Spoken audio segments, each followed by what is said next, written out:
gloria a Dios. Gloria al Seigneur. Vamos a estar alabando al Seigneur. Nous allons louer le Seigneur ce soir. Et nous allons remercier son Saint-Nom car il nous permet d'être ici ce soir. Il nous a donné la vie. Gloria al Seigneur. Le souffle, l'être, l'émouvoir.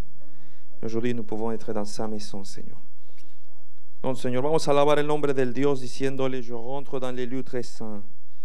Mon âme te bénit, ô Éternel, et que ton nom soit loué, Seigneur. Nous te remercions, nous t'adorons, Seigneur.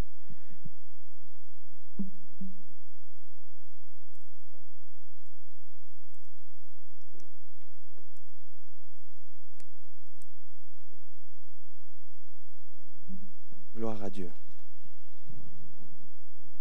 Mais gloria a tu nombre, Padre.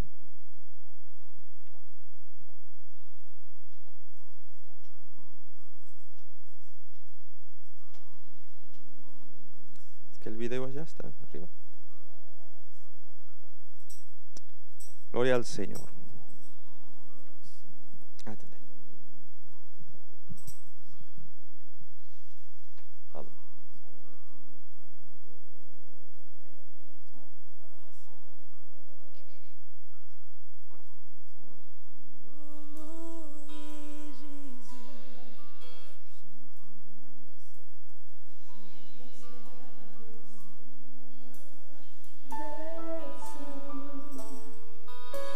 J'entre par le sang de l'agneau.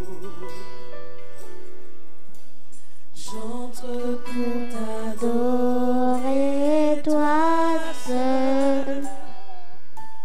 J'entre pour honorer Jésus. J'entre dans le sein. J'entre dans les saints des saints. J'entre dans le sang de l'agneau. J'entre pour t'adorer, toi seul. J'entre pour honorer Jésus. J'entre dans les saints des saints. J'entre par les saints de l'agneau. J'entre pour t'adorer, toi seul. J'entre pour honorer Jésus. Seigneur, je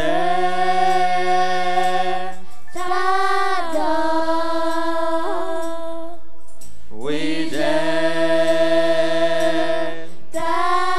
T'adore. Seigneur, je T'adore. oui, je T'adore. car ton nom est très saint, très saint, Seigneur.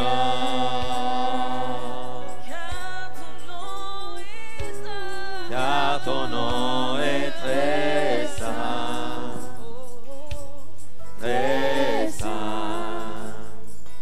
Seigneur. J'entre dans le lieu très saint.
ton nom est très saint, Seigneur.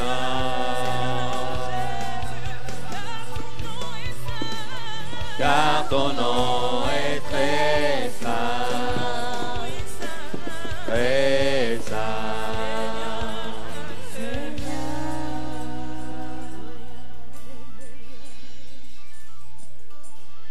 Que le poids de ta gloire nous enveloppe, Que les rivières d'eau vive coulent, que les lois de ton royaume règnent en nous. que le poids de ta gloire tombe.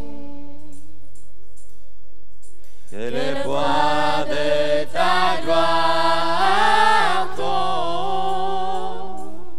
Que le poids de ta gloire nous enveloppe, que des rivières d'eau vive coulent, Que les lois de ton royaume, règne en nous. que le poids de ta gloire tombe. Que le poids de ta gloire tombe. Que le poids de ta gloire tombe. Seigneur, je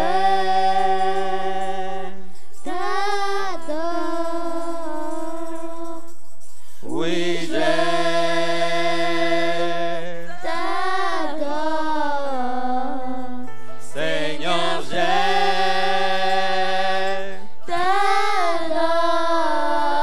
t'adore. oui, je t'adore. Seigneur, je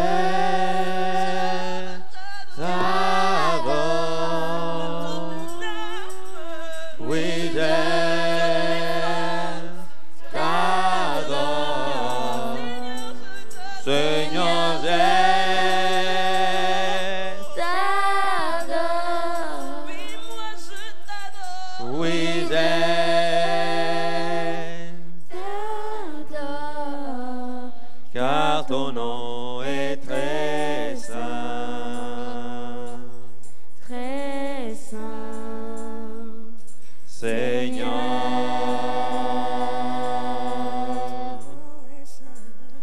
Car ton nom est très saint, très saint, Seigneur.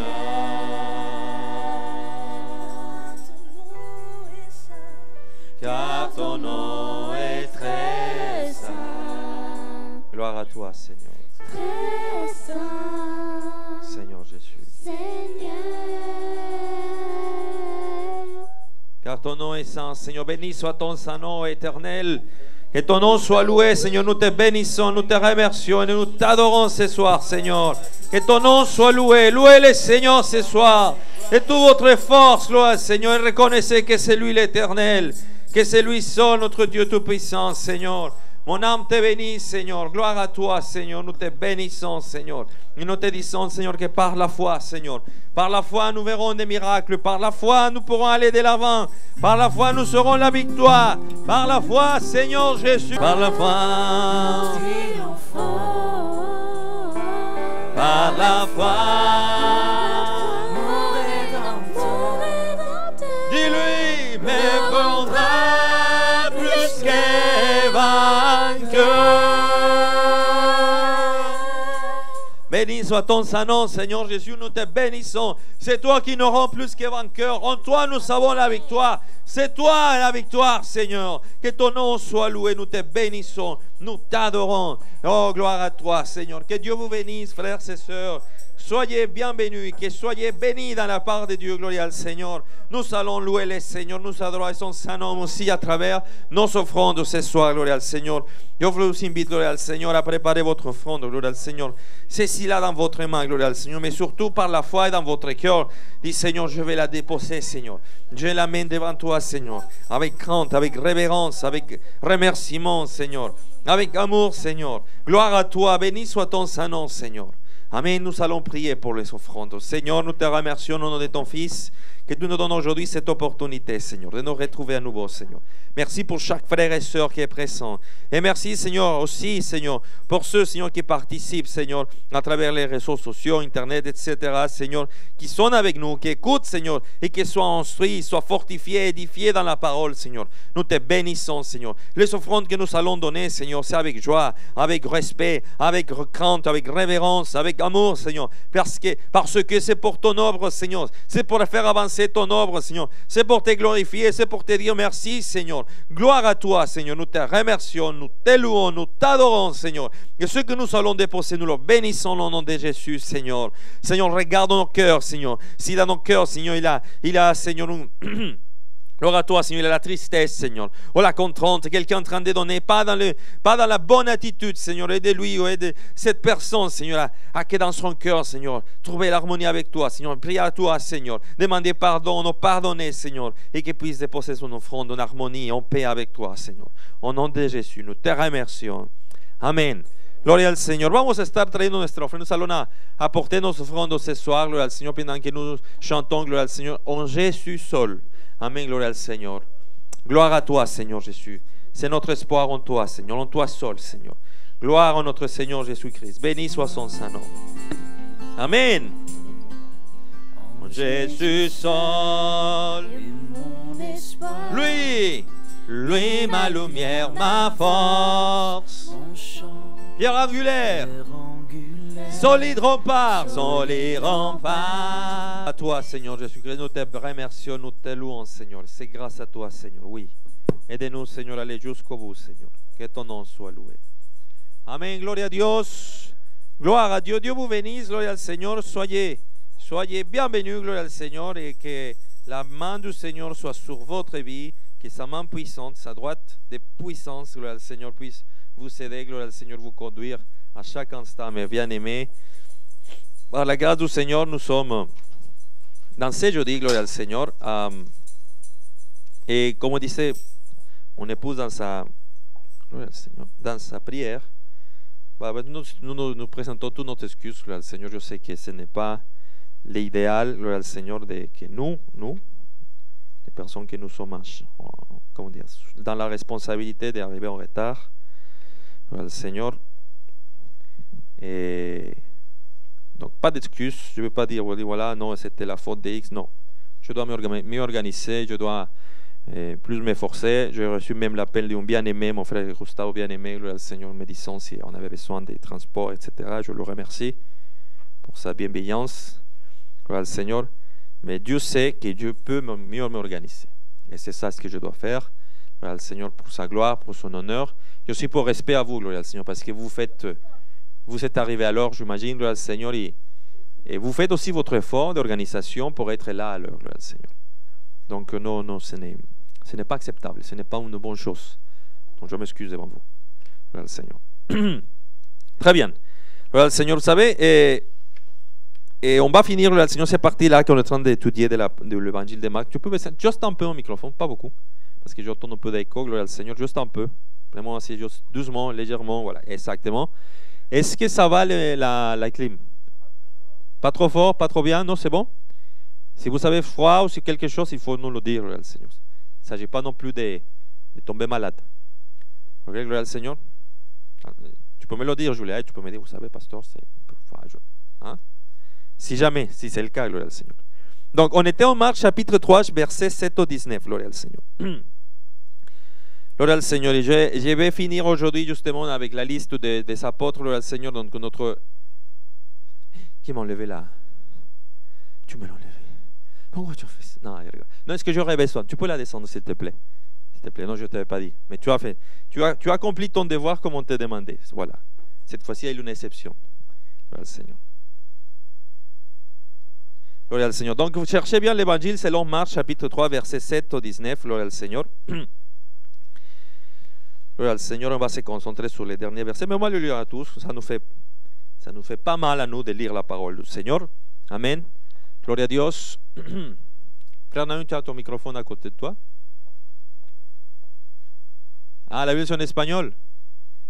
Tu as une Bible en espagnol? C'est pas ta Bible. Ah. Gloria al Seigneur. Je vais te raconter une histoire d'un soldat qui est parti à la guerre sans fusil. Gloria al Seigneur. Mais c'est un autre moment, gloria al Seigneur. Bon, alors, qui a sa Bible en français qui peut m'aider dans cette lecture? Ah, on a Cardis et on a notre sœur Sardoine. Donc, on va laisser Cardis, Sardoine. D'accord? On va laisser Cardis vous faire de la lecture, gloria al Seigneur. De verset 7 jusqu'au 19, d'accord? Chapitre 3 de Marc. Ok. Si. Gloria al Seigneur. Amen. Il faut baisser juste un peu parce qu'il y a un peu d'écho. Et tu peux te mettre un petit peu plus vers les sons pour être pas. Ah voilà, exactement. Vas-y. Amen. Jésus se retira vers la mer avec ses disciples. Une grande multitude le suivit de la Galilée et de la Judée et de Jérusalem et de l'Idumée au-delà du Jourdain et des environs de Tyr et de Sidon. Une grande multitude apprenant tout ce qu'il faisait vint à lui. Il chargea ses disciples de tenir toujours à sa petite barque afin de ne pas être pressés par la foule, car comme il guérissait beaucoup de gens, tous ceux qui avaient des maladies se jetaient sur lui pour le toucher. Les esprits impurs, quand ils le voyaient, se prosternaient devant lui et s'écriaient « Tu es le Fils de Dieu !» Mais il le recommandait très sévèrement de ne pas le faire connaître. Il monta ensuite sur la montagne, il appela ceux qu'il voulut, et ils vinrent auprès de lui, il en établit pour les avoir avec lui et pour les envoyer prêcher avec le pouvoir de chasser les démons. Voici les 12 qu'il établit. Simon, qu'il nomma Pierre, Jacques, fils de Zébédée, et Jean, frère de Jacques, auquel il donna le nom de Boanerges, qui signifie fils du tonnerre. André, Philippe, Barthélemy, Matthieu, Thomas, Jacques, fils d'Alphée, Thaddée, Simon le Cananite et Judas Iscario, celui qui livra Jésus. Amen. Vamos a orar. Père, nous te remercions au nom de ton Fils. Et ce soir, Seigneur, garde-nous, guide-nous à travers toute cette étude, Seigneur, et que nous puissions. Ce soir, Seigneur, nous nous concentrons sur tes apôtres, tes disciples, Seigneur. Et aide-nous, Seigneur, nous, à apprendre, Seigneur, à travers leur vie, leur témoignage, leur ministère, à travers ce qu'ils ont fait, Seigneur. Que ton nom soit loué. Je te remercie, Seigneur, pour la vie de ces hommes, Seigneur. Et même aussi des femmes, Seigneur, parce que tu étais suivi par des hommes et des femmes, Seigneur, qui t'ont suivi jusqu'à la mort, Seigneur. Que ton nom soit loué, au nom de Jésus. Amen. Amen, gloria al Seigneur. Très bien. Donc, je disais, gloria al Seigneur, c'est-à-dire, nous continuons dans cette partie de l'évangile de Marc parce que la semaine dernière, je ne peux pas finir tout ce que je voulais présenter en termes de la liste. Donc, je vais juste reprendre quelques. C'est déjà ouvert le fichier là-bas de la présentation, donc tu peux le commencer. Gloria al Seigneur. Et si vous voulez, on peut essayer d'étendre cette côté. Gloria al Seigneur. Ça ne vous dérange pas, mes frères? Ok. Voilà. C'est les 12. J'essaie de le prononcer correctement. Les 12 disciples. Amen, gloria al Seigneur. Et vas-y. Et aujourd'hui, on va se concentrer justement sur la liste des noms et sur chaque disciple.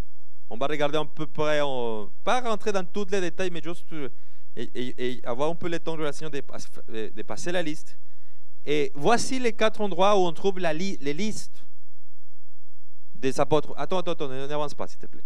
C'est-à-dire, en Matthieu, en Marc, en Luc et en Actes, il y a à chaque fois comment dire, l'écrivain soit de l'évangile ou soit des actes des apôtres, dans ce cas-là, c'est Luc aussi, il donne une liste de noms qui dit voici les 12, ou c'est les 12, ou les 12, et donc ensuite la série des noms. Pourquoi Jean n'est pas présent? Parce que Jean, il ne donne pas une liste. Il mentionne des noms et des noms et des noms, et il mentionne qu'il y a les 12. Donc, Jean, il fait mention de qu'il y a 12 apôtres. Jean, et tout nous semble indiquer que Jean connaissait les 12, Simplement, il n'a pas pris soin de nous laisser une liste, on va dire officielle, une liste, comme l'a fait Matthieu, comme l'a fait Marc, comme l'a fait Luc. Donc, vas-y, on va lire chacune, ok? Ça, c'est Matthieu 10, 2 au 4. Voici les noms des 12 apôtres. Le premier, Simon-Pierre, et André, son frère. Jacques, fils de Zébédée, et Jean, son frère. Là, c'est nous cache un peu là. Ouais, Jean, son frère. Verset 3, Philippe et Barthélemy, Thomas et Matthieu, les publicains. Jacques, fils d'Alphée, et Thaddée. Verset 4, Simon les Canaanites et Judas Iscariote, c'est lui qui livra Jésus. Donc ça, c'est la liste qui nous donne Matthieu. Vas-y. Ça, c'est la liste que on a, notre frère Cardès nous l'a lu, c'est la liste que nous donne en Marc. On ne va pas la relire, voici. On va aller directement à Luc. Dans Luc 6, chapitre 6, verset 13 au 16, se trouve la liste que Luc il donne au Seigneur.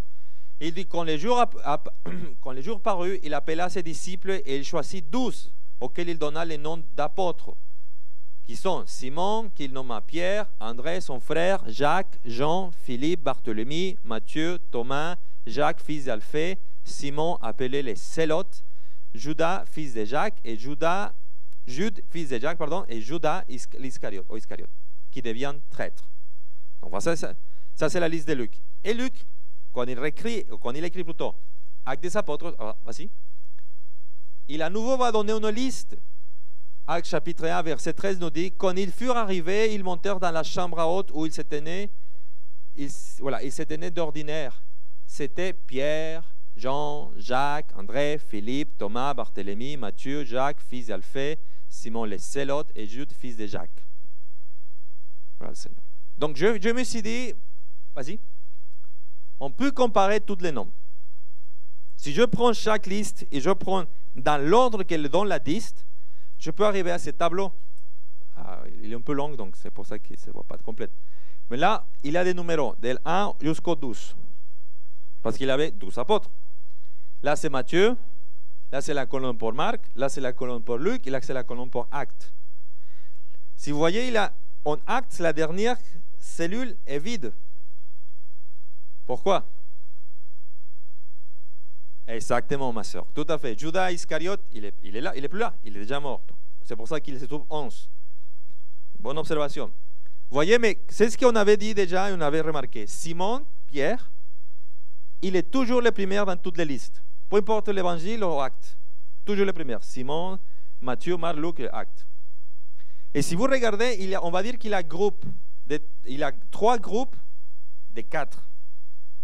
Si vous comptez 1, 2, 3, 4. 1, 2, 3, 4. Ça, c'est une autre couleur. C'est pour ça que c'est voit, mais ce n'est pas complètement jaune. Et après, 1, 2, 3, 4. Et donc, on va dire, les chefs de file de chaque groupe est toujours les mêmes. Regardez bien. Simon-Pierre, Simon-Pierre, Simon-Pierre, Philippe, Philippe, Philippe, Philippe, Jacques, fils d'Alphée, Jacques, fils d'Alphée, Jacques, fils d'Alphée, Jacques, fils d'Alphée. Ok? Jusque-là, vous me suivez? Parce que certains disent non, qu'ils ne sont pas les mêmes noms, ne sont pas les mêmes. Okay. Regardons en détail. Là, on est en train d'aller au détail. C'est ce qui se trouve dans la Bible. Bien.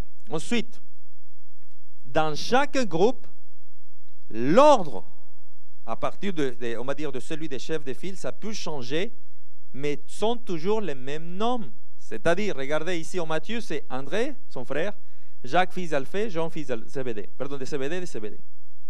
Mais si vous allez à Marc, il mentionne d'abord Jacques, fils de Zébédée, Jean, fils de Zébédée et André. Mais c'est toujours le même nom, simplement différents ordres. Et si vous allez à Luc, André, son frère, Jacques, Jean, et en Actes, Jean, Jacques et André. Vous voyez, mais le groupe, elle est composé par les mêmes noms. Voilà, sinon, si vous regardez le deuxième, c'est la même histoire. Barthélemy, Thomas, Matthieu les publicains et Jacques, fils Barthélemy, Thomas et Matthieu les publicains avec Philippe pour Matthieu. Si vous passez à Marc, c'est Philippe, Barthélemy, Matthieu, Thomas. Regardez, là, c'est Thomas et Matthieu qui s'interchangent. Mais c'est toujours la même composition d'un groupe. Si vous allez à Luc, c'est Philippe, Barthélemy, Matthieu, Thomas. Et en Actes, c'est Philippe, Thomas, Barthélemy, Matthieu. Donc, regardez, jusqu'au-là, on n'a pas vraiment de différence de noms. C'est-à-dire, on n'a pas ici un quelque François, pour vous dire quelque chose, non. Voyez, non? C'est toujours le même nom. L'ordre n'est pas le même. Même l'ordre n'est pas le même dans les groupes, mais ils respectent en quelque sorte certaines compositions. Ensuite, les derniers groupes, et c'est là où on peut avoir certaines choses. Jacques, fils d'Alphée, c'est toujours dans cette position. Judas Iscariote, c'est toujours le dernier, jusqu'à qu'il disparaît. D'accord? Et ensuite, la différence, c'est si c'est Thaddée et Simon les Cananites. En Matthieu, c'est Thaddée et Simon les Cananites. En Marc, c'est pareil, Thaddée et Simon les Cananites. En Luc, c'est d'abord Simon les Célotes. Et vous allez dire, mais c'est le même Simon les Célotes et Simon les Cananites.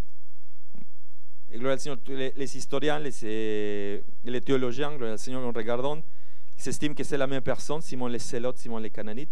Parce que Célotes, il nous parle de groupes religieux à laquelle il appartenait. Et Cananite, il nous parle plutôt de la région d'où il est originaire. Mais c'est le même prénom. Et regardez la différence, c'est, voilà, maintenant, au lieu de parler ici de Thaddée, ensuite, là, Luc, il va parler de Jude, fils de Jacques. Et qui écrit Actes? Luc. Non, Luc, mon frère. Et donc, il reprend les mêmes termes. Jude, fils de Jacques.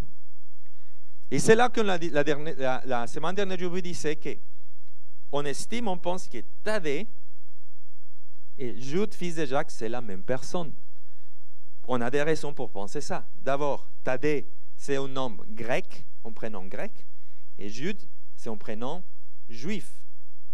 Et ce n'est pas, à l'époque, ce n'est pas du tout, bizarre ou rare que les gens aient un prénom d'une culture et un prénom d'une autre, parce que les cultures convergeaient et habitaient dans le même endroit.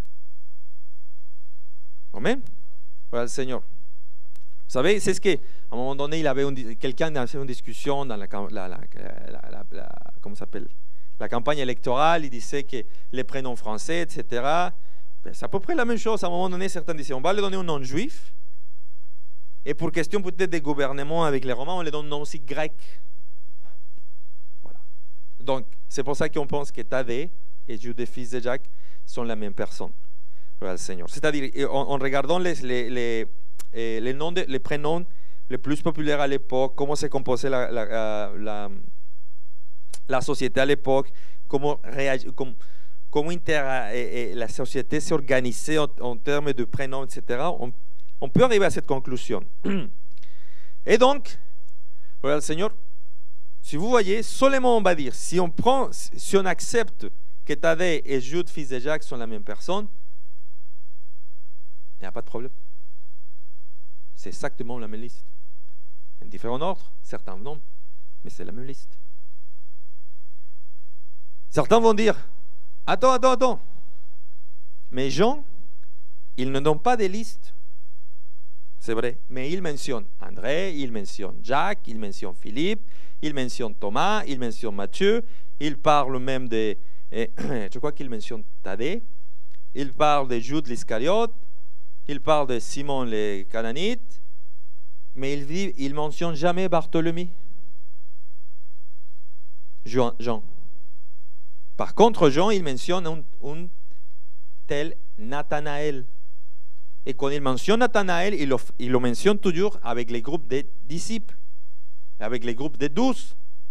C'est ce qu'on a vu la semaine dernière. Et c'est pour ça que je vous disais, quand on regarde, pareil, on peut avoir l'idée, on peut faire, l'hypothèse que Barthélemy et Nathanaël sont la même personne. Pourquoi? Parce que déjà, Barthélemy, ce n'est pas un prénom. C'était plutôt un sort de nom de famille. C'est la composition de Bar, qui en hébreu ça veut dire fils de, ou fille de, et Ptolémie, qui c'est le nom de la famille. Gloire au Seigneur. Mais bon, c'est juste pour vous dire que, à exception de Barthélemy, à cause de que je ne le mentionne pas, et que Thaddée, et Matthieu, Marc utilisent Thaddée, et que Luc, il utilise Jude, fils de Jacques, c'est exactement le même nom.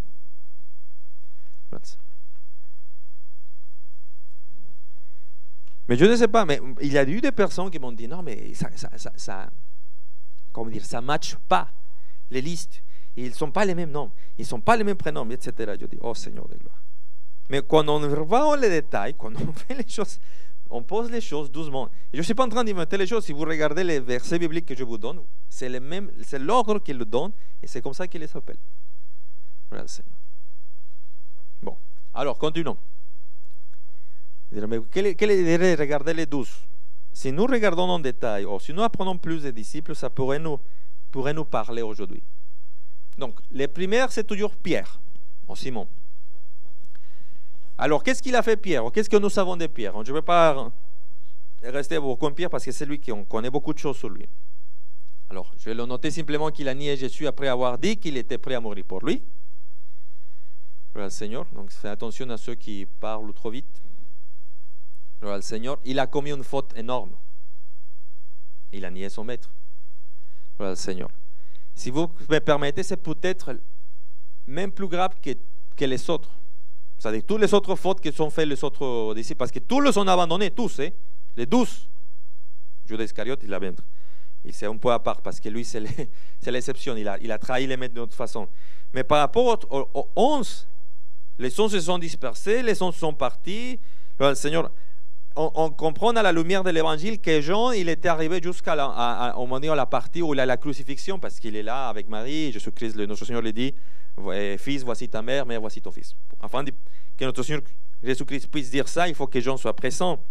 Mais c'est ce qu'on comprend, c'est qu'au moment du jugement, au moment qu'il est passé vers les Sanhédrins, et qu'ensuite avec Pilate, etc., et qu'on la foule criait de le crucifier, les disciples n'étaient pas là. Et donc, c'est-à-dire, les disciples pouvaient s'accuser: ouais, non, mais toi, non, tu n'étais pas non plus. Mais Pierre, il avait quelque chose encore de plus. Il avait nié son maître public. Gloire al Seigneur. Et donc, c'était encore plus visible, encore plus évidente cette faute, parce que lui, il se montrait toujours comme le plus proche de lui, comme celui qui était toujours prêt à faire quelque chose pour lui, à mourir pour lui. Et c'est lui qui s'avance et dit: moi, je suis prêt à mourir pour toi. Les autres l'ont entendu. Voilà, Seigneur. Mais le plus important, c'est justement que notre Seigneur Jésus-Christ l'a restauré. Vas-y, avance. Et comment c'est que cette restauration est importante? Regardez, son prénom est toujours le premier dans toutes les listes. Ce n'est pas par hasard. Si nous acceptons que ceci, c'est la parole de Dieu, c'est-à-dire que Dieu a inspiré divinement ce qui se trouve ici, c'est que Dieu a voulu, il a choisi que Pierre soit toujours le premier nommé. Pourtant, c'est celui qui l'a nié. Mais quelle est la clé, quelle est la différence? Que Jésus-Christ l'a restauré. Jésus-Christ. Pas moi, pas un homme, pas une dénomination, Jésus-Christ. Pour ça, vous, mes frères et mes soeurs, vous devez aller au pied de qui? De Jésus-Christ. Vous devez chercher la présence de qui? Vous devez avoir qui dans votre cœur? Vous devez avoir une fidélité, une loyauté extrême, totale envers qui? Jésus-Christ. Parce que c'est lui qui peut le restaurer. Regardez, je suis l'appelé Pierre. C'est Jésus-Christ qui le change les prénoms. Il passe d'être Simon à Pierre, Josephas en grec, qui veut dire roc. Et c'est ce qu'il devient, gloire al Seigneur. Il devient un véritable appui, un véritable fondement pour le développement de l'Église. Parce qu'il est devenu le premier prédicateur public de l'Évangile. La Samaritaine, on pourrait dire, la femme samaritaine, on peut dire, elle était la première évangélisatrice, si j'ose dire, si vous me permettez l'expression, parce que celle qui parle et annonce. Mais on va dire une prédication comme telle, qu'il parle de l'Ancien Testament, il va aller regarder ce qui s'est passé. C'est Pierre, pardon. C'est lui qui commence. Et elle commence pour les Juifs, et ensuite il va être aussi pour les gentils, o sea, pour les païens, pour ceux qui ne sont pas juifs, gloire al Seigneur. Et regardez, il était un simple pécheur. Qui fait la différence? Notre Seigneur Jésus. C'est pas l'homme, c'est notre Seigneur Jésus-Christ. Vas-y. Gloire al Seigneur. Peut-être que toi aussi tu as commis une faute. Ça m'arrive de commettre des erreurs et de se faire des fautes. Mais qu'est-ce que je dois comprendre à la lumière de la vie de Pierre? Qu'il faut s'élever. C'est-à-dire, il ne faut pas dire: oh, j'ai fait si, Seigneur, je suis tellement minable, je suis tellement terrible, je vais mourir, Seigneur, je me lève, je ne vais plus à l'église, je ne vais plus prier, c'est pas la peine, c'est fini. Non, lève-toi. Et humilie-toi devant le Seigneur. Va lui demander pardon. Va lui dire, confesse, et brise ton cœur, ouvre ton cœur devant lui, devant sa présence, et commence pour servir le Seigneur. De même que Pierre, tu ne peux pas régler le passé. Tu ne peux pas le changer. Ce qui est fait déjà, c'est fait. Par contre, tu peux changer ton futur si tu crois en Jésus-Christ. Gloire al Seigneur. Et je me suis efforcé d'aller chercher, en tout cas, l'information que nous avons de comment ils sont morts. Pierre, il était crucifié à Rome, la tête vers le bas. Gloire al Seigneur. Vas-y, mon frère. Gloire al Seigneur. Ensuite, je disais la position 2 et 3. Vous faites comme vous voulez pour savoir qui est 2 et qui est 3. Jacques et Jean. Gloire al Seigneur. En fait, Pierre, Jacques et Jean, c'est les groupes intimes de Jésus-Christ. Il avait les 12, mais des fois il appelait Jean, Jacques et Pierre pour faire des choses spécifiques. Gloire al Seigneur. Et donc Jacques, ce n'est pas le frère de notre Seigneur Jésus-Christ qui a écrit l'épître de Jacques. C'est Jacques, l'apôtre Jacques, ce n'est pas celui qui a écrit l'épître de Jacques. Ok? Donc, parce que notre Seigneur Jésus-Christ, il avait un frère, il avait des frères et des sœurs. Donc pour l'Église catholique qui dit que Marie a resté vierge même après la naissance de Jésus-Christ, selon la Bible, ce n'est pas possible. Donc, il y a Jacques et son frère, que c'est Jean.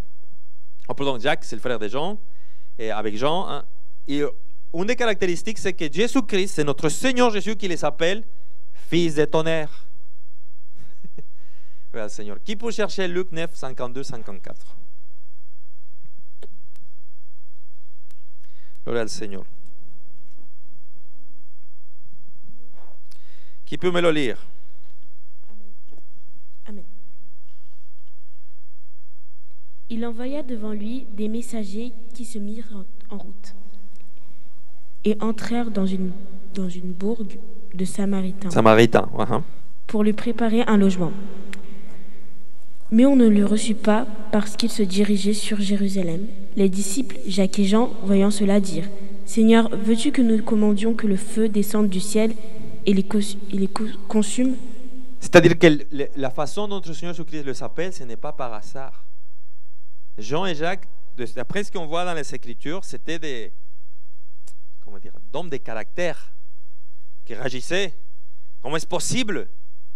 Et regardez, la réaction, c'est parce qu'on ne le reçut pas. On n'a pas reçu notre Seigneur Jésus-Christ. On allait chercher un logement, on prépare, j'imagine les apôtres qui disaient, on cherche un logement pour notre maître, voilà, et ceci, ils disaient, non, c'est qui ton maître? C'est Jésus de Nazareth, c'est un rabbin, il prêche, ils disaient, ah non, il est juif, il va à Jérusalem? Non, surtout pas.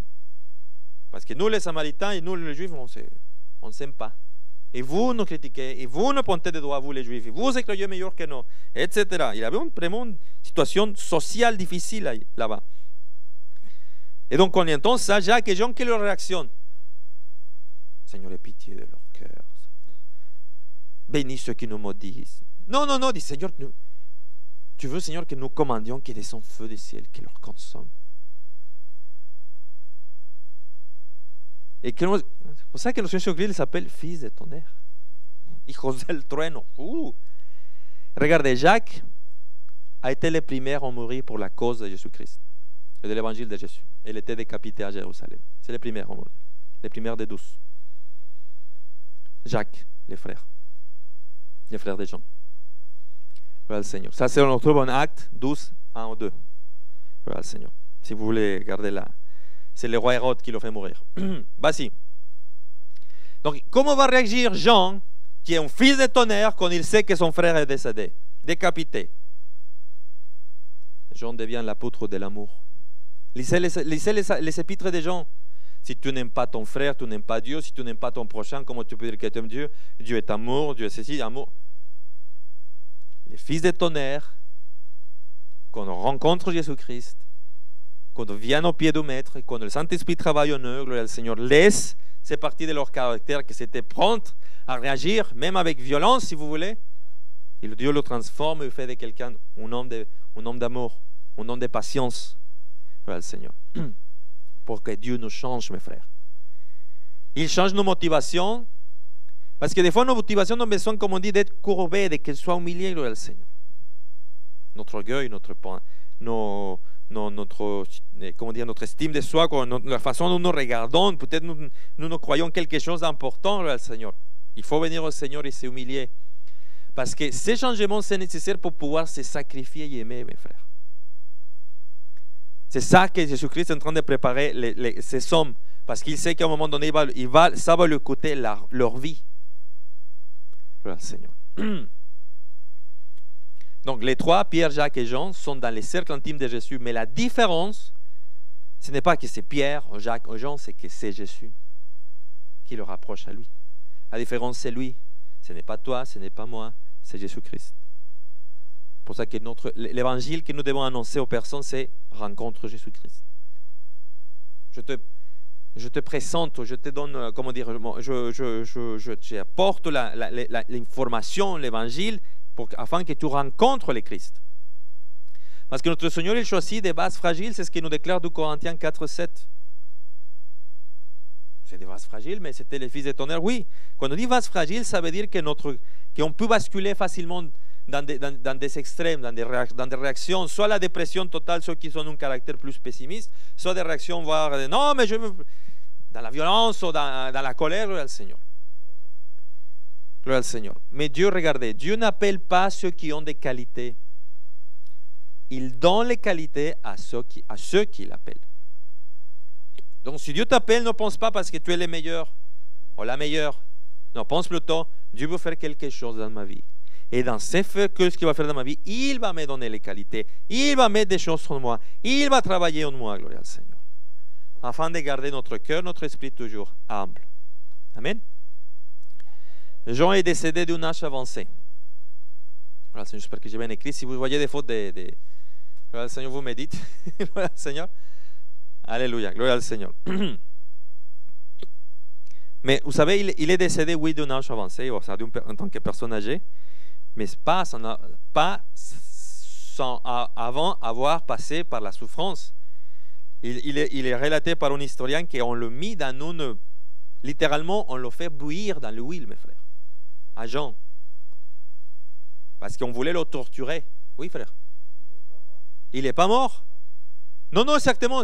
Certains disent que l'empereur romain, il a, comment dire, si vous me permettez l'expression, il a eu marre d'essayer de le tuer, qu'il l'a déporté à Patmos. Voilà, comme si, va là-bas et que là il meurt, là dans les îles, toute seule.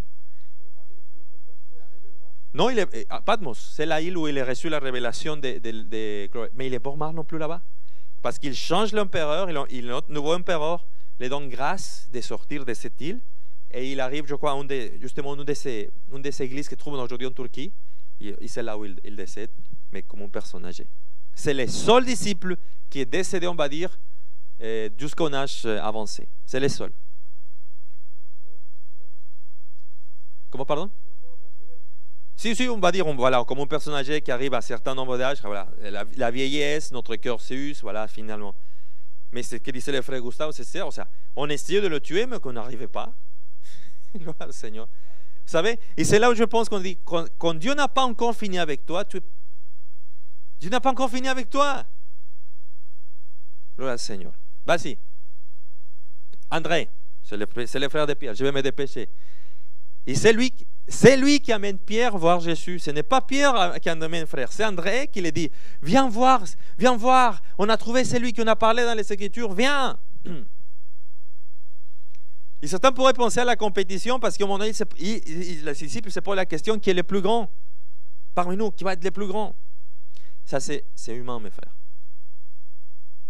Sinon, regardez les garçons dans les courses de récréation.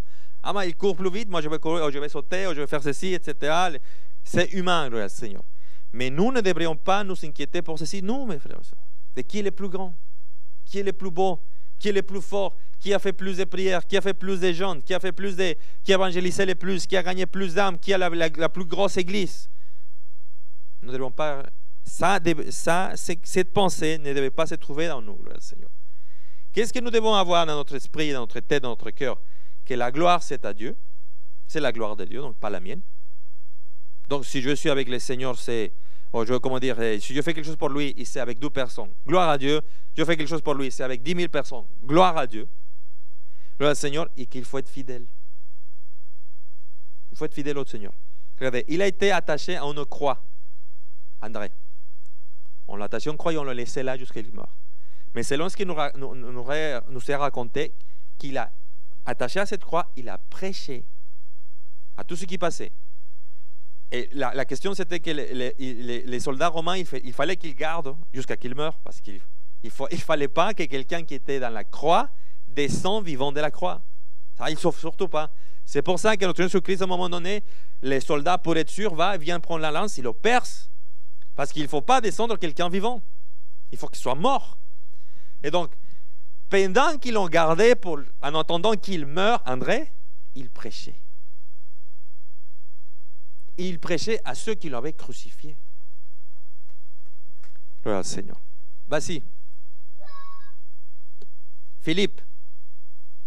Il a parlé immédiatement à Nathanaël. C'est ce qu'on voit. C'est ce qu'on dit, qu'on considère que c'est même Barthélemy. C'est lui qui vient lui dire, voilà, je viens te rencontrer, c'est lui. Il a les commentaires de Nathanaël, de que bon, il y a quelque chose de bon de Nazareth, qui peut sortir de Nazareth. Gloire au Seigneur.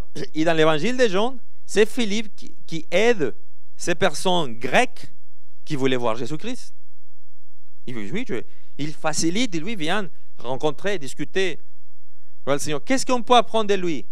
Je vous pose une question. Est-ce que tu parles de Jésus? Est-ce que tu présentes à quelqu'un Jésus-Christ? Parce que c'est ça ce que fait Philippe.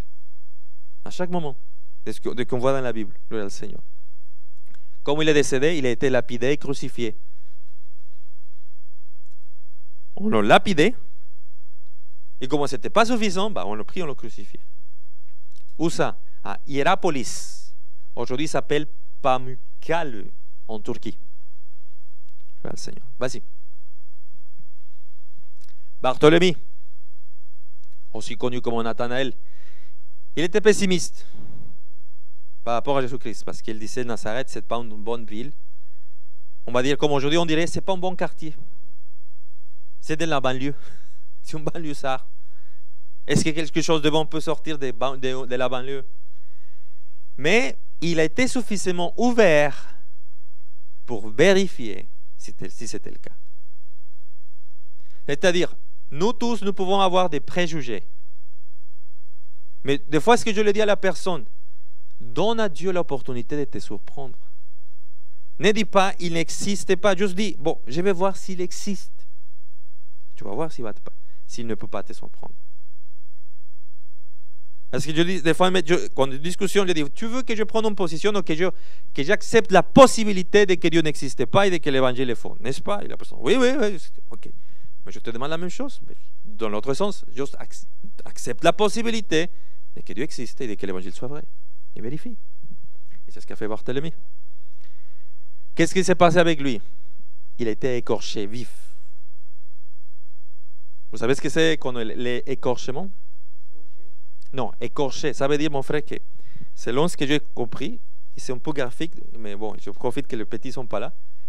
C'est dire qu'on va arracher la peau quand la personne est vivante. Oui, c'est-à-dire, si voilà, comme vous voyez comme une orange, vous voyez que vous commencez à l'écorcher l'orange? Exactement ça. Bon, ok. Gloire au Seigneur, c'est ça ce qu'on fait avec lui. Gloria a Dios. Vas-y. Matthieu, le collecteur d'impôts, Matthieu Lévi. Collecteur d'impôts, très bien. Mais regardez, lui, il a écrit un évangile. C'est un des apôtres qui nous a écrit un évangile. Gloire à notre Seigneur Jésus-Christ. Pourquoi? Parce que des fois, je pensais ça. Quelques-uns parmi nous doivent laisser une trace de leur travail. Gloire au Seigneur. Et Dieu pense que Dieu choisit certaines personnes justement des fois pour écrire des livres ou pour écrire des gloire au Seigneur, comme le pasteur Ortiz, qui nous a écrit des poèmes, gloire au Seigneur. Il nous a laissé certaines choses. On écrit un livre très intéressant par rapport à l'Apocalypse. Il faut que certaines personnes laissent une trace de leur travail, gloire au Seigneur. Comme il est décédé, il était percé par une épée. Gloire au Seigneur. Vas-y. Thomas. Avec Thomas, il se passe des choses avec Thomas. Dans Jean 11, 16, Seigneur, qui peut me le chercher? Jean 11, verset 16.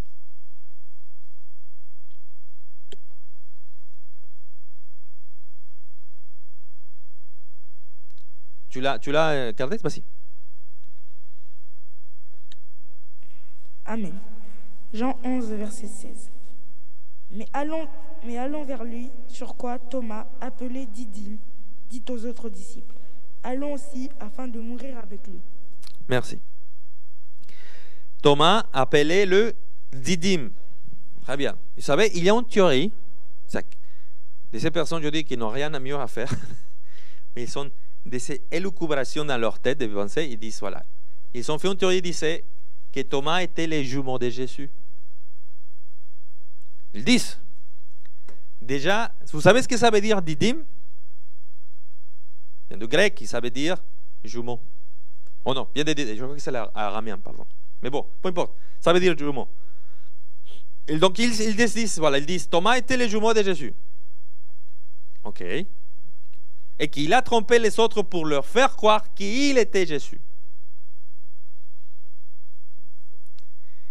Voilà le Seigneur. Mais regardez, dans les évangiles, on les connaît.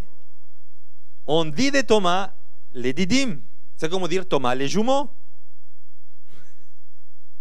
Voilà le Seigneur. C'est-à-dire, il était bien identifié, mais bon, ok, continuons. Dans leur théorie, ils disent et que les tombeaux vides, ou que les tombeaux, je me suis trompé là. Voilà, les tombeaux vides a été une coïncidence, pardon. C'est-à-dire que le fait que, parce que c'est ça la question de la résurrection. Quand tu as une résurrection, s'il n'avait pas de résurrection, il a le corps de Jésus-Christ. Et c'est tout ce qu'il fallait faire. Montrer le corps de Christ, dire voilà, il est là, il n'est pas ressuscité, c'est fini, mais il avait le tombeau vide. Et donc, dans cette théorie del jumeau, de que si Thomas il s'est fait passer par Jésus, tu dois encore te débarrasser du corps. Et donc, disent, voilà, c'est une coïncidence, que peut-être le corps de Jésus-Christ est tombé par un ravage. O sea, si vous me permettez l'expression des histoires. Continuons. Et que ceci, regardez, en fait, ils vont jusqu'à ce point de dire que ceci, o sea, que Thomas, il trompe tout le monde en leur faisant croire qu'il est Jésus, et que ceci produit la conversion du frère de Jésus, Jacques. O sea, le propre frère de notre Seigneur Jésus-Christ, selon eux, ne pouvait pas reconnaître son propre frère.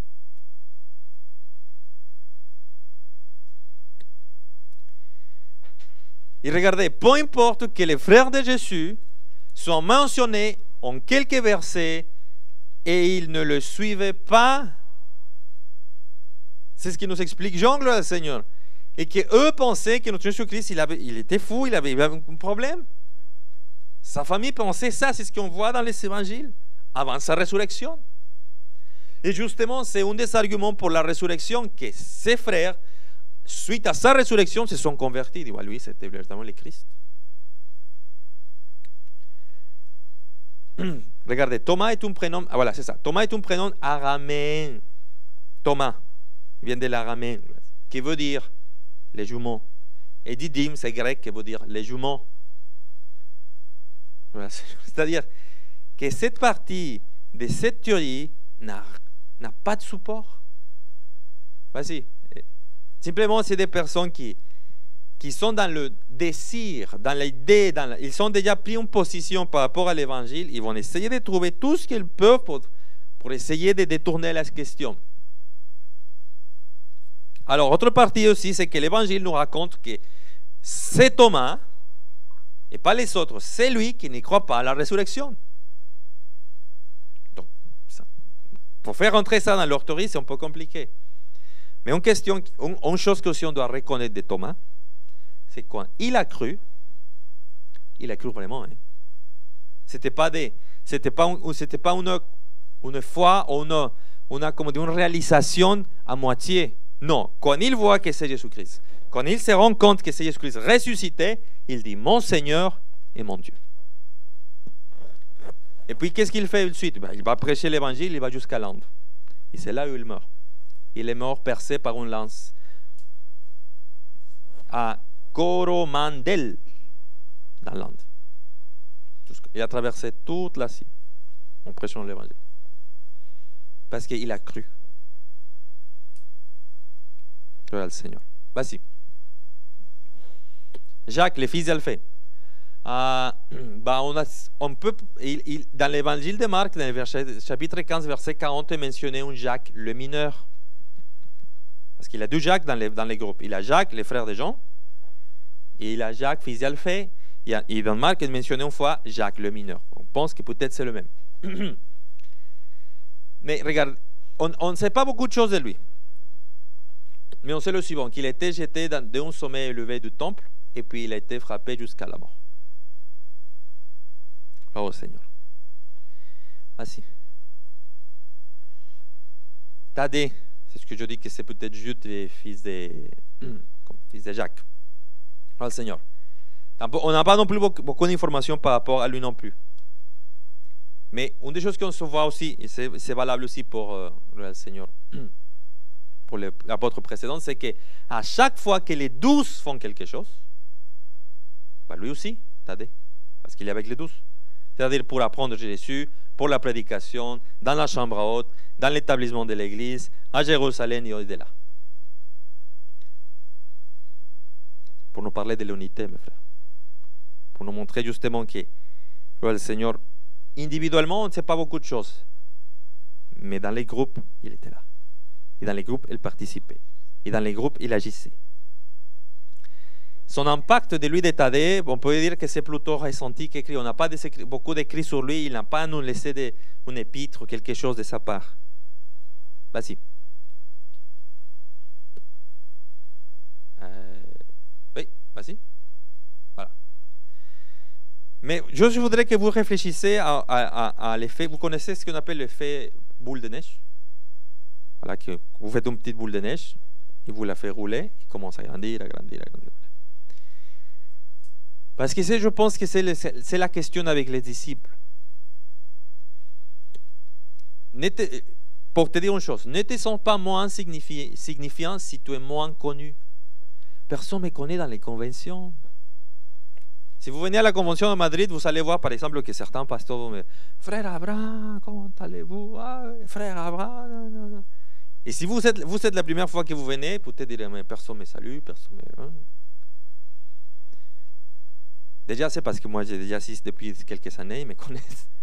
Mais le plus important, mes frères, ce n'est pas de dire si je suis connu ou pas connu. Parce que cette notion de notoriété, ce n'est pas équivalent à dire je signifie beaucoup pour le Seigneur. Non. Regardez, on ne sait pas beaucoup de choses de ces hommes.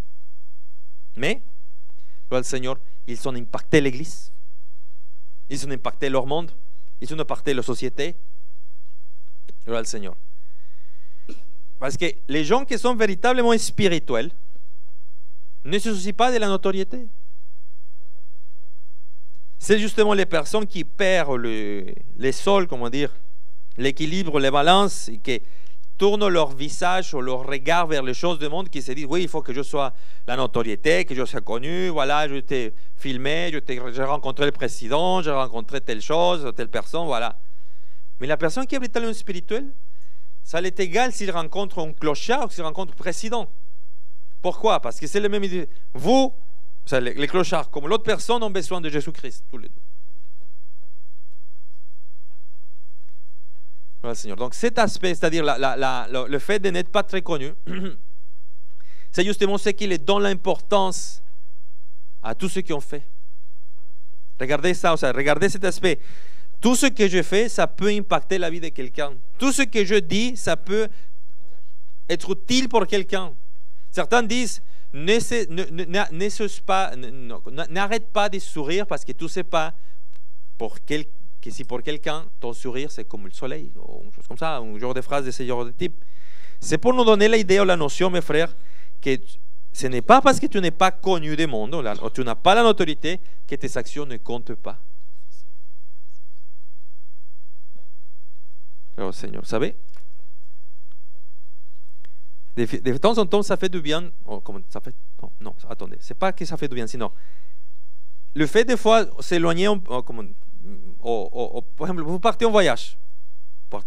Vous êtes absente, voilà, vous êtes absenté. Quelque temps, et après vous revenez, gloire au Seigneur. Et vous pouvez faire l'expérience de que certaines personnes vous disent, en fait, quand tu es parti, il s'est passé telle chose, tu nous as manqué, et là. Et vous allez remarquer le fait que tu dis, mais moi je faisais ça tous les jours et personne ne l'a remarqué, mais quand je suis parti, oui, quand tu es parti, quand personne ne le faisait, on l'a remarqué. Attention, on l'a remarqué, on l'a vu. Alors Seigneur. C'est-à-dire,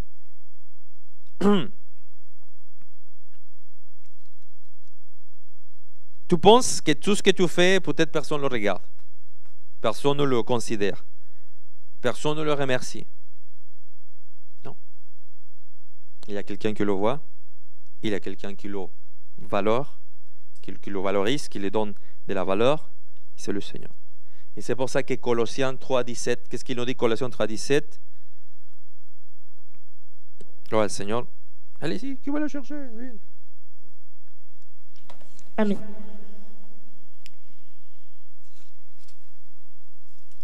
Et quoi que vous fassiez, en parole ou en œuvre, faites tout ça au nom du Seigneur Jésus, en rendant par lui des actions de grâce à Dieu le Père. Amen, gloire Seigneur. Tu es en train de changer le monde. Ah bon? Oui.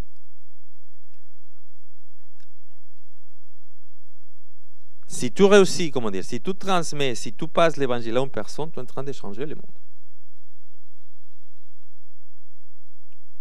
Parce que cette personne ensuite pourra le transmettre. Et c'est comme ça que c'est passé dans l'église. Les 12 disciples commençaient à prêcher. Bon, avec les prédications de Pierre, que 5000 se convertissaient, ça aide beaucoup, mais je vous dis par là, c'est de bouche-oreille. Et continuer, et avancer, et avancer, et avancer. C'est pour vous dire, mes frères, que vous ne soyez pas découragés pour dire, voilà, on n'a pas de notoriété, nous sommes une petite église, etc.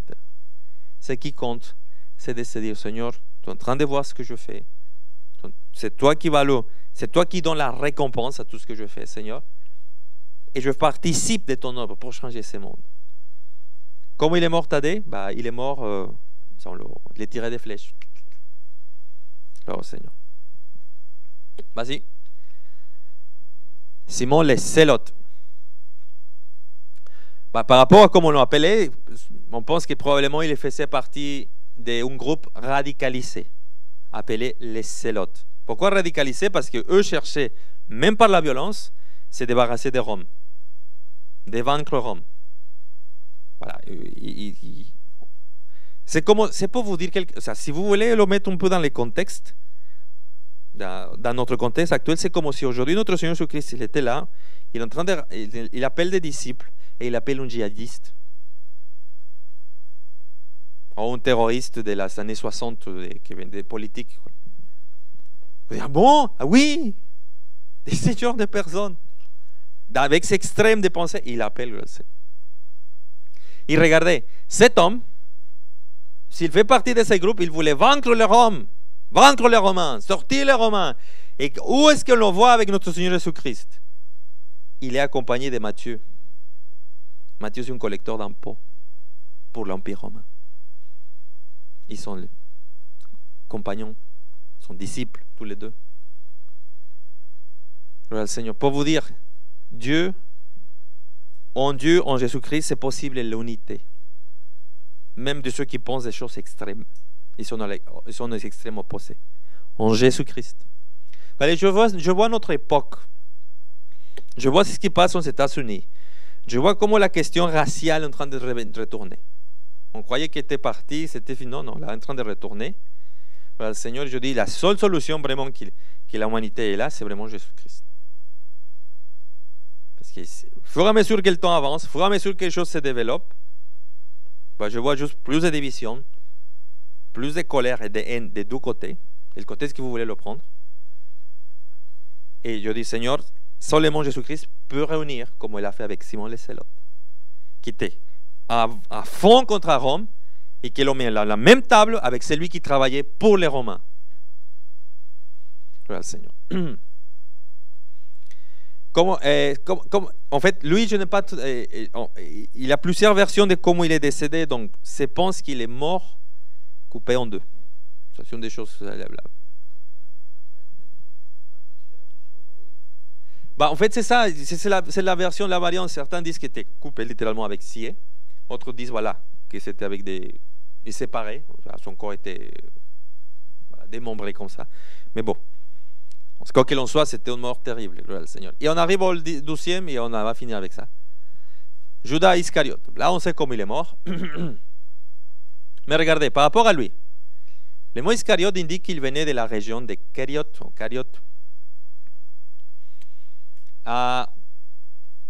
Et on sait, selon ce que nous déclarent les évangiles, qu'il prenait de l'argent dans la bourse. Il prenait de l'argent. C'est lui qui a critiqué pourquoi on n'a pas fait ça, pourquoi on a, au lieu de déverser ce parfum si cher sur la tête de Jésus-Christ, on a pu vendre. C'est lui qui a dit ça. Il a trahi notre Seigneur Jésus-Christ pour l'argent. Et quand j'étais en train de voir tout ça, et je pense, mon Seigneur, si tu dis que la parole est divine, ils m'ont inspiré, etc. En fait, parce que tout ça, c'était selon le plan de Dieu. Judas a trahi notre Seigneur Jésus-Christ selon le plan de Dieu. Selon ce que Dieu avait prévu qu'il allait se passer. Jésus-Christ l'a choisi. Jésus-Christ a choisi les 12, et parmi les 12, il a choisi Judas et Iscariote. Vas-y. Peut-être toi et moi, vous et moi, nous avons connaissance des personnes qui ont tombé. Et même qui ont trahi Jésus-Christ. Voilà le Seigneur. Et vous savez, des fois, et ça c'est le cas de l'église protestante évangélique, que quand une personne très connue tombe, à cette nouvelle se répond très vite. C'est un pasteur qui avance, qui son église avance, etc. Ce n'est pas tellement mentionné dans les médias. Dans les médias normaux. Les médias chrétiens, oui, ils vont dire, voilà, l'église elle avance. Oh, mais les médias ne font pas très attention. Mais si cette pasteur tombe en adultère ou un scandale, etc., et ben, là, ils vont le sortir. Là, ils vont le dire, voilà, oh, voyez les sœurs de Dieu. Voilà le Seigneur. Mais regardez, Dieu reste, Dieu est souverain, même en cela. Et que lui, il utilise même cela, la trahison de certains, pour sa gloire. C'est-à-dire, Dieu ne perd jamais le contrôle des choses. Ça, c'est une des choses que... C'est-à-dire, quand tu vois que tout va de travers dans ta vie, et tu dis, mais Seigneur, je m'efforce. Seigneur, je m'efforce dans ma vie. Je prie, je fais ça. Seigneur, qu'est-ce qui se passe? Appuie-toi, pas dans ta force, pas dans ton compte bancaire. Appuie-toi sur le Seigneur et dis, Seigneur, tu es souverain, Seigneur. Tu décides. Et si ce moment, la barque dans laquelle je suis, elle est dans une tempête, ok Seigneur, et qu'il faut que je tienne, je tiens. Mais Dieu est souverain. C'est-à-dire Dieu n'a pas perdu le contrôle. Ce n'est pas que Judas Iscariote c'était, je n'ai pas vu lui, comment on fait avec lui, c'est compliqué, qu'est-ce qu'on va faire? Non. Voilà le Seigneur. Vas-y, on va finir. Alors, quelle est l'application de tout ce qu'on a vu et tout ce qu'on a passé par rapport aux disciples? Voilà le Seigneur. Il faut être fidèle au Seigneur. Soyons fidèles au Seigneur, jusqu'au bout. Si je vous ai mentionné la façon dont ils sont morts, c'est pour vous dire à quel point ils s'étaient engagés et convaincus de la certitude de la résurrection de Christ, de la personne de Jésus-Christ, de l'évangile de Jésus-Christ.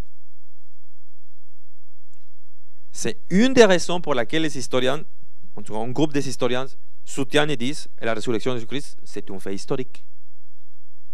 Faites ce que vous voulez de ça, si vous le croyez, qu'ensuite c'est le Fils de Dieu, etc. Mais on ne peut pas expliquer comment tous ces hommes, et des femmes aussi, sont allés au bout de leur vie, en passant pour situations, par des morts qui sont extrêmes,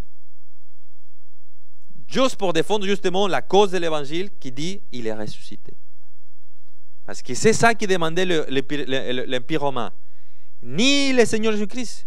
Il suffit de dire je ne crois plus en lui. Voilà, je te laisse tranquille. Non. Gloire au Seigneur.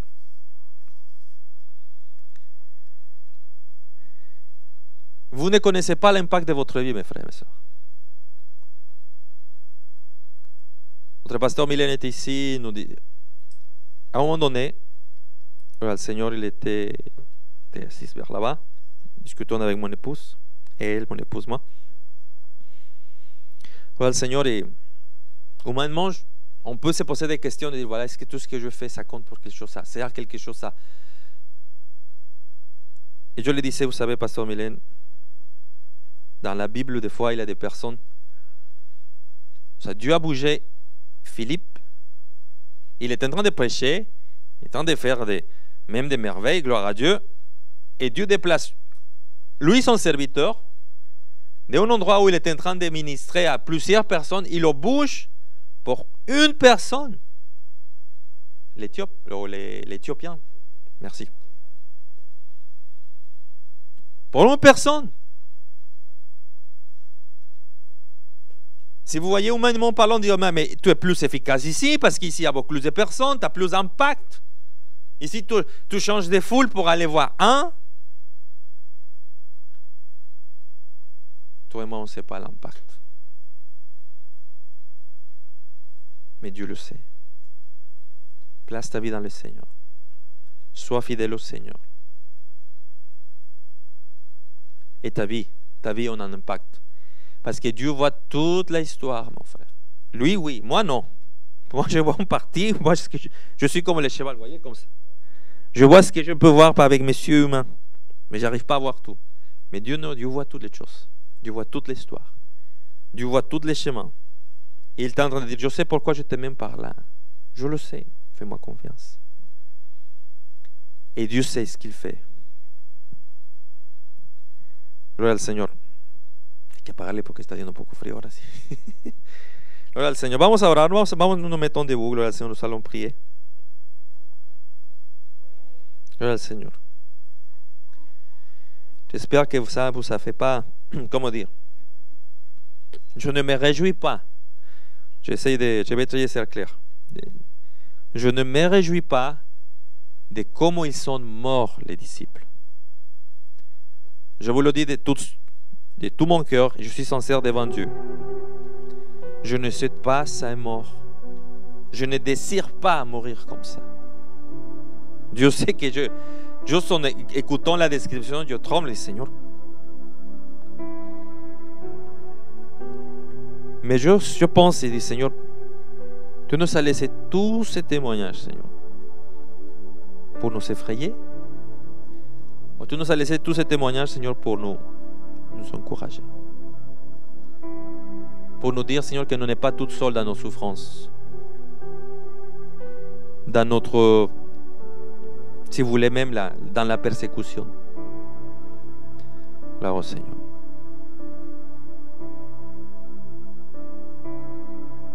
Tous ces hommes et toutes ces femmes, le Seigneur, c'est grâce à eux, à ce que Dieu a fait à travers eux, qu'aujourd'hui nous sommes là.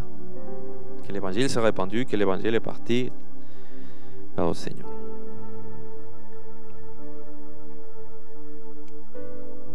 Et pour certains de ces personnages, soit de ces personnes, on a seulement quelques lignes. On connaît leur nom, on connaît qu'ils faisaient partie des 12, mais on n'a pas plus des informations. Voilà, Seigneur. Mais ce que je vois, gloire au Seigneur, ce n'est pas l'information que j'ai, sinon tous les faits, tout l'impact qu'ils ont eu. À leur époque, ils ont impacté le monde. Au milieu d'un empire qui était hostile, qui était contraire, le persécutait de toutes leurs forces et de toute leur méchanceté. Ils ont comment impacté le monde. Et je dis, Seigneur, si tu es le même hier, aujourd'hui et pour toujours, nous pouvons aussi impacter notre société. Gloire au Seigneur. Soyons fidèles au Seigneur. Soyons fidèles à sa parole. Soyons fidèles à notre Seigneur Jésus-Christ.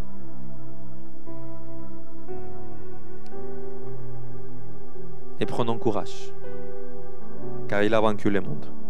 Vamos a orar. Père, nous te remercions au nom de ton Fils que ces moments tu nous permets d'étudier, Seigneur, ta parole. Tu as appelé ces 12 personnes, Seigneur. Tu les as appelés à te servir. Tu les as appelés pour rester proches de toi. Tu es en train de préparer la suite, Seigneur. Je te remercie, Seigneur, pour leur témoignage. Je dirais même pour leur sacrifice. Donne-nous le courage, Seigneur, pour faire de même.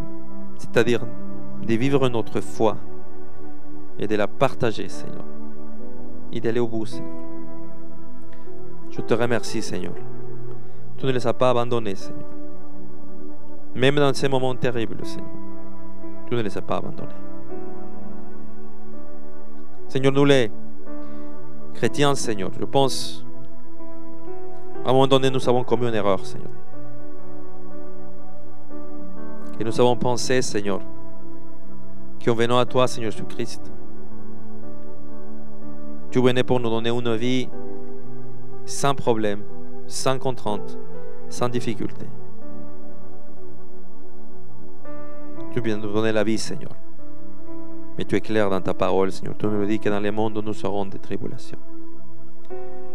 Les sacrifices, l'effort, ça fait partie de la vie chrétienne.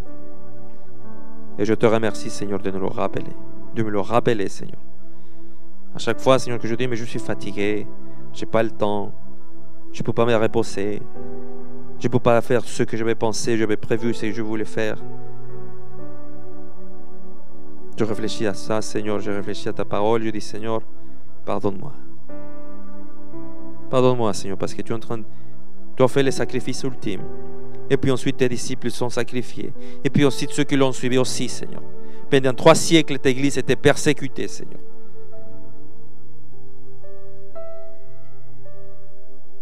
Moi aussi, Seigneur, je dois faire partie de ces peuples, Seigneur, qui sait que dans ce monde, nous devons faire des sacrifices, de nous efforcer. Mais sachant, Seigneur, que c'est temporaire, comparé à l'éternité qui nous attend, comparé à l'éternité de gloire dans ta présence qui nous attend. Je te remercie au nom de ton Fils pour ces beaux témoignages, Seigneur. Que ceci vienne nous encourager, Seigneur, à nous montrer, Seigneur, que cela est possible. De vivre une vie, Seigneur, profonde, puissante en toi. Au nom de Jésus. Amén. Amén, gloria al Señor. Dios vous bénisse. Al Señor y que yo